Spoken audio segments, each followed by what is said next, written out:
इकडे आरती चालू होती आणि इकडे नाही का आता महाराजांचे तर स्मारक बसलेले 2 वर्ष झालं. हा राजवाड्याचा अवशेष म्हणजे राजवाडा म्हणजे आपला बालेकिल्ला असतो.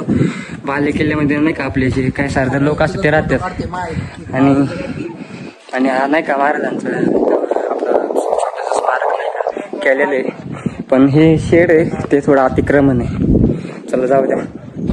इकडं बालेकिल्ल्याचा काय अवशेष आहे. आता 1 वर्षापूर्वी तर नाही का तळघर सापडलं होतं. तळघर म्हणजे जिथं आपण अन्य धान्य जे क्वार्टर असतं. जवळपास किल्ल्यावरती 6 विहिरी.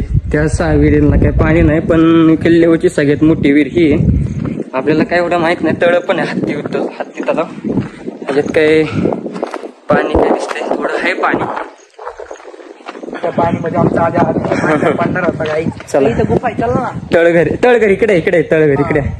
हा तळघराला जायचा रस्ता आहे बालेकिल्ल्याचा. आणि किल्ला असा काही एवढा नाही त्रिकोणी आकारचा किल्ला आहे. जर चांगल्या पद्धतीने जर तुम्ही बघितलं किल्ला तर चांगला आहे. आणि इकडे तळघर आहे बघा घरांचे अवशेष. तिथे तळघर सापडलं होतं. सह्याद्री प्रदेशांचे लोक नाही का काम करत होते. तळघर आहे पण ह्याच्यामध्ये काय पाणी साचले म्हणून काय आपण जाऊ शकत नाही. तळघर आहे. आता तळघर लास्ट पर्यंत तिथपर्यंत आणि दगडी बसले दगडी होते बरेच. ते काढल्यानंतर ते सापडलेलं आहे तळघर. तर आता आपण हत्ती तालुक्याला आम्ही काही जात नाही कारण पाणी आहे बरंच आणि काही साप काय असू शकतात म्हणून आम्ही काही जात नाही. आणि हा राजवाड्याचा अवशेष हा असून नाही का हा जो आहे जुना आहे. आणि इथं जवळपास 3 राजवाडे होते. म्हणजे जे काय असते 2 सरदार असायचे आणि बाकीचे नाहीत का काय असते मंत्री संत्री. कारण हा किल्ला टोल नाक्यासारखा काम करायचा. कारण तिकडे पलीकडे दिवे घाट आहे.